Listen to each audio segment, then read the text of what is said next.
اللہ الرحمن الرحیم۔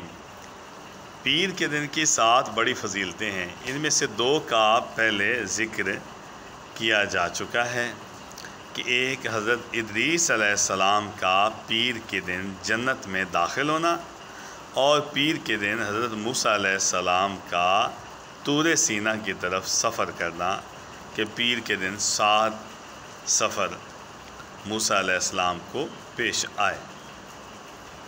اب تیسری فضیلت پیر کے دن کی یہ ہے کہ وحدانیت باری تعالیٰ کی دلیل کے نزول کی قدر تفضیل یہ بیان کی جاتی ہے کہ اللہ رب العالمین کی وحدانیت کی دلیل کے نزول کی قدر تفصیل یہ ہم سماعت کرتے ہیں۔ اللہ سبحانہ و تعالی نے اپنی وحدانیت کے متعلق پیر کے دن مندرجہ آیات بینات نازل فرمایا لا تتخذوا الہین اثنین، یعنی 2 معبود نہ بناؤ، اور فرمایا وَمِن كُلِّ شَيْءٍ خَلَقْنَا زَوْجَيْنِ، یعنی ہم نے ہر شے کا جوڑا جوڑا پیدا فرمایا، اور فرمایا وَمِنَ الدَّانِ اثْنَيْنِ، ایک جوڑا بھیڑ کا۔ غزے کے خالق حقیقی نے تمام اشیاء کا جوڑا جوڑا پیدا فرمایا۔ مثلا اللہ پاک نے عرش اور کرسی کا جوڑا بنایا، جن اور انسان کا اللہ پاک نے جوڑا بنایا، جنت اور دوزخ کا اللہ پاک نے جوڑا بنایا، رات اور دن کا اللہ پاک نے جوڑا بنایا، بر اور بحر، سمندر اور خشکی کا اللہ پاک نے جوڑا بنایا، اشجار و انہار کا اللہ پاک نے جوڑا بنایا، لوح و قلم کا جوڑا بنایا، صحت و بیماری کا جوڑا بنایا، شمس و قمر کا جوڑا بنایا، آسمان و زمین کا جوڑا بنایا، طول و عرض کا جوڑا بنایا، سنت و فرض کا جوڑا بنایا، وصل اور فصل کا جوڑا بنایا، خیر اور شر کا جوڑا بنایا، نفع اور ضرر، نفع اور نقصان کا جوڑا بنایا، عسر اور یسر کا جوڑا بنایا، تنگی اور آسانی، موت اور حیات کا جوڑا بنایا، نور و ظلمت کا جوڑا بنایا، ذل و حرور کا جوڑا بنایا، دا اور دوا، بیماری اور علاج کا جوڑا بنایا، مرد اور عورت کا جوڑا بنایا، حجر و مدد کا جوڑا بنایا، شعر و بر کا جوڑا بنایا، یدین ہاتھ، 2 ہاتھوں کا جوڑا بنایا، رجلین 2 پاؤں کا جوڑا بنایا، 2 ہاتھوں کا جوڑا بنایا، 2 پاؤں کا جوڑا بنایا، اذنین 2 کانوں کا جوڑا بنایا، اور اسی طرح عینین 2 آنکھوں کا جوڑا بنایا، آنکھوں کا جوڑا بنایا، اور 2 کانوں کا جوڑا بنایا، 2 ہاتھوں کا جوڑا بنایا، اور 2 پاؤں کا جوڑا بنایا، مگر خود خالق حقیقی اکیلا ہے۔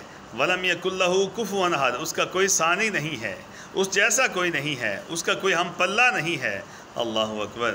اور یہ ساری چیزیں اللہ رب العالمین نے یہ جو جوڑا جوڑا پیدا فرمایا، یہ پیر کا دن تھا۔ سبحان اللہ، پیر کے دن اللہ پاک نے جوڑا جوڑا پیدا فرمایا، پیر کا دن تھا۔ سبحان اللہ سبحان اللہ۔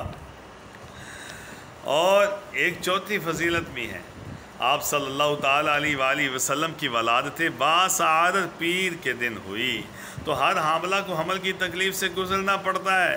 حضرت آمنہ رضی اللہ تعالیٰ عنہ کو حمل کی تکلیف نہ ہوئی کہ اللہ کے نبی صلی اللہ تعالیٰ علیہ وآلہ وسلم کی پیدائش ہوئی۔ یہ حمل وہ فرماتی ہیں بالکل ہلکا پھلکا تھا، کیونکہ وہ ایک نور خدا تھا۔ سبحان اللہ سبحان اللہ۔ اور یہ بھی ہوتا ہے کہ عورتوں کو اس صورت میں درد ذیل ہوتا ہے جس کی تکلیف ناقابل برداشت ہوتی ہے، مگر اللہ تعالیٰ نے حضور صلی اللہ تعالیٰ علیہ وآلہ وسلم کی والدہ مائدہ کو درد ذیل کی شکایت بالکل پیدا ہی نہیں فرمائی۔ یعنی کہ جیسا ذالک فضل اللہ یؤتیہ من یشاء، اللہ کا فضل جسے چاہتا ہے دیتا ہے۔ پھر جب آپ صلی اللہ تعالیٰ علیہ وآلہ وسلم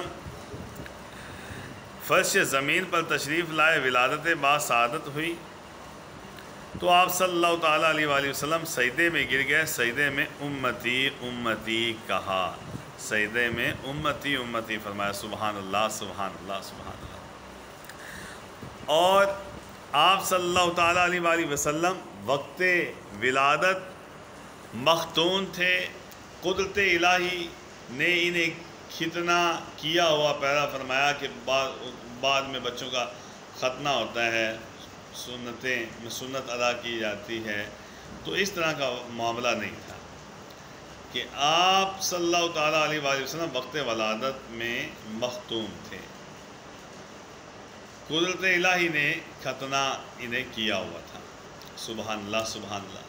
اور پانچویں یہ بھی فضیلت ہے کہ جب آپ صلی اللہ تعالیٰ علیہ وآلہ وسلم کی ولادت باسعادت ہوئی تو شیطان کو آسمان پر جانے سے روک دیا گیا۔ اس سے پہلے وہ آسمان پہ جاتا تھا، اور اس شیطان لعین کو آسمان پہ جانے سے روک دیا گیا۔ پیر والا دن تھا۔ اللہ اکبر۔ اور حضرت حلیمہ سعدیہ رضی اللہ تعالی عنہ کے ایک پستان میں دودھ نہیں تھا، مگر جب انہوں نے وہ پستان حضور صلی اللہ تعالی علیہ وآلہ وسلم کے منہ مبارک میں دیا تو دودھ سے جوش مارنے لگا۔ سبحان اللہ۔ اللہ پاک کی ذات نے اللہ کے نبی صلی اللہ تعالی علیہ وآلہ وسلم کے دودھ پینے کی برکت سے دوسرے پستان میں بھی دودھ عطا فرمایا۔ نمبر 7، حضور پاک صلی اللہ تعالی علیہ وآلہ وسلم کی ولادت کے وقت کعبہ معظمہ کے چاروں گوشوں سے یہ آواز آئی۔ پہلے گوشے سے آواز آئی قل جاء الحق، حق آ گیا۔